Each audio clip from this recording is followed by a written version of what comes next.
Developers and IT staff usually ensure functionality in favor of security. Configurations done at the application level, server level, and other devices need to be in line with the security requirements. Most of the security requirements get missed unless identified by hackers. Examples of these security misconfigurations are directory listing, which is available on many of the websites, default error messages, default passwords, weak passwords, default scripts, etc. Let us see an example here of an error that has been thrown to a user on a web server.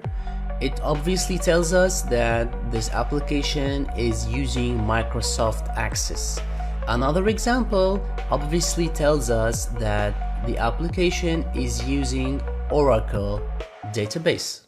Some of the tips on how to protect ourselves from security misconfigurations is to always follow a hardening process for both hardware and applications. Ensure that default settings such as default passwords are changed. Only install the required features and frameworks on a server, and make it a habit to review the security of your configurations at regular intervals.